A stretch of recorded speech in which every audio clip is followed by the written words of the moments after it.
নমস্কাৰ আপোনাৰ মঞ্চ আপোনাৰ কণ্ঠ সানমুন অসমৰ এই ভিডিঅ'টো ক্লিক কৰাৰ বাবে ধন্যবাদ। আজি আমি এটা বিশেষ বিষয়ৰ ওপৰত আলোচনা কৰিম। হেয়া হ'ল এক হৃদয় বিদাৰক ঘটনা। যোৱা 22 এপ্ৰিলত কাশ্মীৰৰ পেহেলগামত যিটো ঘটনা ঘটিল, পাক সন্ত্ৰাসবাদীৰ দ্বাৰা যি নৃশংস হত্যাকাণ্ড সংঘটিত হ'ল, সেই ঘটনাক আমি তীব্ৰ নিন্দা কৰিছোঁ আৰু পোনপ্ৰথমে মৃতকৰ সদ্গতিক কামনা কৰিছোঁ, শ্ৰদ্ধাঞ্জলি নিবেদিছোঁ। এনে ঘটনা যাতে এনে নাৰকীয় ঘটনা পুনৰাবৃত্তি নহওক তাৰ বাবে ভগৱানৰ ওচৰত প্ৰাৰ্থনা জনাইছোঁ। আমি সেই দিনটোৰ সেই 22 এপ্ৰিলৰ যি নাৰকীয় ঘটনা ঘটিল তাৰ ভুক্তভোগী যিসকলে বাচি আহিলে তেওঁলোকে বিভিন্ন কথা বিৱৰণ দিছে। সেই সময়ত তাত উপস্থিত থকা অসমৰ পৰ্যটকে সেই নাৰকীয় ঘটনা বিৱৰণ দিছে।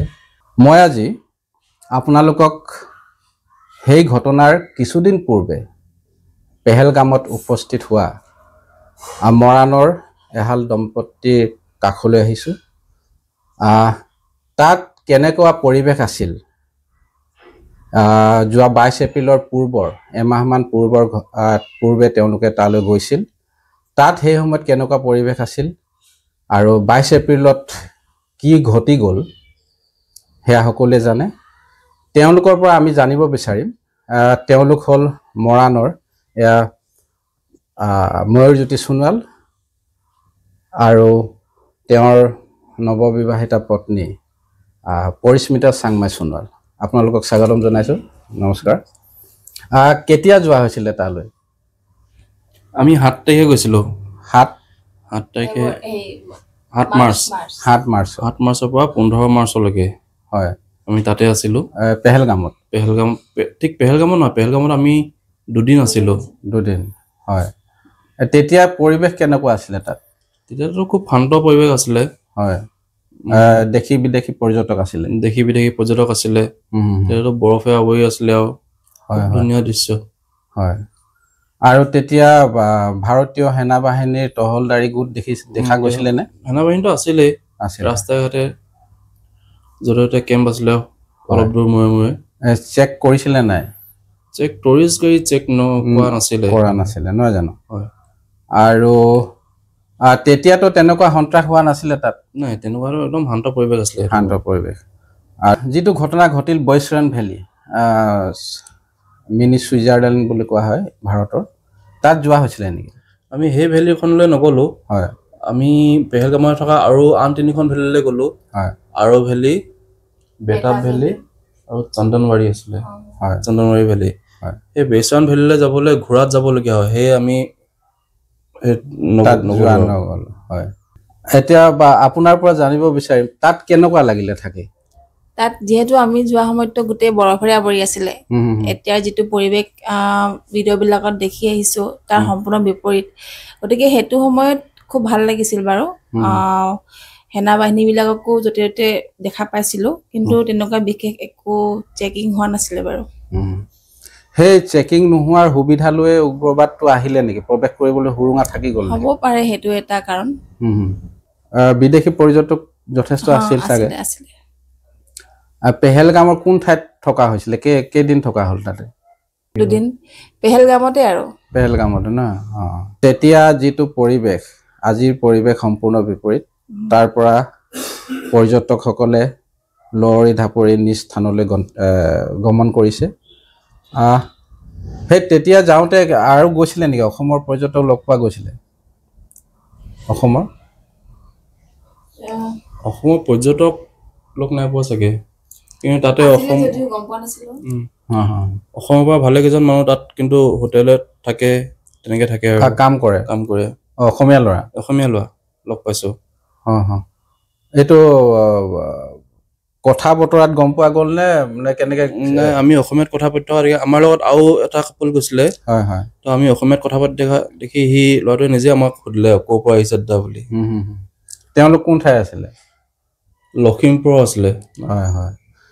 খাদ্য কেনেকুৱা খাদ্য দিয়ে হোটেল ৰেষ্টুৰেণ্টবিলাকত? তাত খাদ্য ব্যৱস্থা খুব ভাল তাতে ভাল ন আৰু তেওঁলোকৰ ব্যৱহাৰ পাতি ভাল বুলি কোৱা শুনিছো খুব ভাল খুব ভাল আমি যিটো ধাৰণা কৰো জম্মু কাশ্মীৰৰ উগ্ৰবাদৰ যিটো পৰিৱেশ কিন্তু তাৰ নাগৰিকসকল যথেষ্ট অতিথি পৰায়ণ বুলি হয় হয় হয় হেতু পোৱা গৈছিল নহয় জানো অসুবিধা একো হোৱা নাছিল অসুবিধা একো হোৱা নাছিল এটো হোটেল ৰেষ্টুৰেণ্ট বিলাকৰ হেৰি কেনেকুৱা ফেয়াৰটো কেনেকুৱা লয় তেওঁলোকে থাকিবলৈ হলে আমি যেহেতু পেকেজিঙত গৈছিলো হল গোটেই টুৰটো এটা পেকেজ আছিল গতিকে হেতু আমি ক'ব নোৱাৰিম এটা পেকেজৰ ভিতৰতে মানে আমাৰ এই 7 দিনৰ হেতু আছিল মানে হয় হয় কিন্তু ইনে গুগল মেপত যদি সেই হোটেলখন সাৰ্চ কৰি চাও হোটেলবোৰ দাম প্ৰায় 4000 5000 10000 লকে আছে পাৰ নাইট আৰু হয় এদিন 24 ঘণ্টাৰ কাৰণে নহয় জানো ভাল হোটেলে দিছে মানে হয় হয়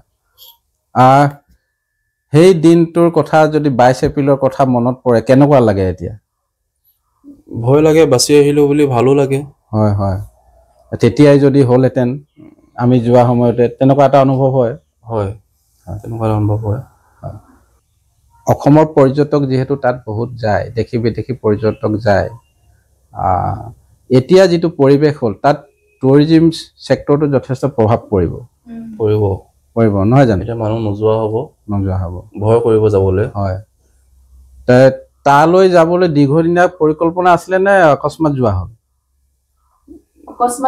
অকস্মাতে যোৱা হৈছে বাৰু এটা মিলিলে পৰিৱেশ তাত চলি আছে হয় হয় মই নিজৰ ব্যক্তিগত হেতু কৈছো মানে অনুভৱটো আজি 1-2 বছৰ আগতো বৰ্তমান মই হেতুৱে অনুভৱ কৰিছিলো যে তাত গলে এনেকুৱা ধৰণৰ কিবা পৰিস্থিতি সন্মুখীন হ'ম নেকি মানে যোৱাৰ কথাটো ইমান ভবা নাছিলো মানে ভয় ভাৱ এটা সোমাই আছিলে কি জানি ক'বাত কিবা দুৰ্ঘটনা হৈ যায় কিন্তু গৈ পেনে হেতু বস্তু মানে একেবাৰে বিপৰীত আছিল তে মই এখেতসকলক কৈছো যে যিটো ভাবি আহিছিলো কাশ্মীৰখন কেনেকুৱা তেনেকুৱা সম্পূৰ্ণ নহয় একদম মানে বহুত সেফ হয় কিন্তু এই ঘটনাটোৰ পৰা আকৌ আগৰ যিটো মোৰ অনুভৱ সেইটো ঘূৰি আহিছে মানে সেইটো আগৰ পৰিৱেশ শান্তিৰ পৰিৱেশ ঘূৰি আহিলেও পৰ্যটক যাবলৈ অলপ ভয় শংকা থাকিব নহয় জানো তাত কিবা তেনেকুৱা বিশেষ মনত থকা ঘটনা ঘটিছিলে নেকি তাত বৰফ দেখি জীৱনত কেতিয়াও দেখি পোৱা নাই গতিকে বৰফ দেখি মানে বহুত বেছি ভাল লাগিছিল যিটো মই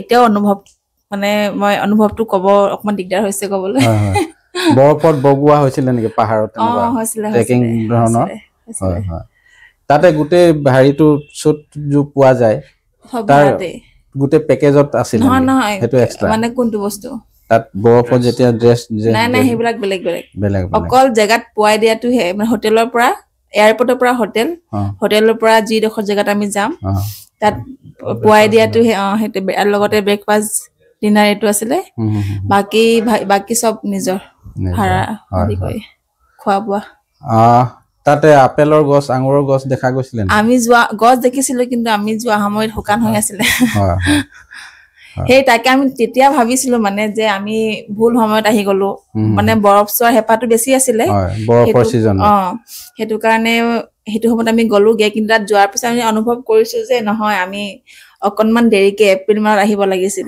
হেতু বস্তু আমি ভাবিছো মানে তাত গৈ কিন্তু এতিয়া ভাবিছো যে আমি ভাল যে আমি এপ্ৰিলত নগলো হয় হয় খুবেই এটা নাৰকীয় ঘটনা সংঘটিত হৈ গ'ল পুনৰ যাতে এনে ঘটনা সংঘটিত নহওক ভাৰত চৰকাৰে তাত তীক্ষ্ণ নজৰ ৰাখিব লাগে আৰু পৰ্যটন ক্ষেত্ৰখন টনকিয়াল হওক কাশ্মীৰ পুনৰ শান্তিৰ পৰিৱেশ বিৰাজমান হওক আমি তাকে কামনা কৰিম আৰু অনাগত দিনত যাতে কেৱল কাশ্মীৰতে নহয় সমগ্ৰ ভাৰতবৰ্ষত এনে এটা পৰিৱেশত পৰ্যটন ক্ষেত্ৰখন টনকিয়াল হওক পৰ্যটন ক্ষেত্ৰখন যদি টনকিয়াল হয় তেনেহলে আমাৰ ভাৰতবৰ্ষ কিংবা অসমৰ ৰাজহ বৃদ্ধি পাব আমাৰ ৰাজকোষ টনকিয়াল হ'ব আৰু সন্ত্ৰাসবাদ যেহেতু পৃথিৱীত প্ৰান্তে প্ৰান্তে আছে কিন্তু সন্ত্ৰাসবাদ নিৰ্মূল কৰিবলৈ হলে বিশ্বৰ প্ৰতিখন দেশেই তাৰ পদক্ষেপ গ্ৰহণ কৰিব লাগিব আমি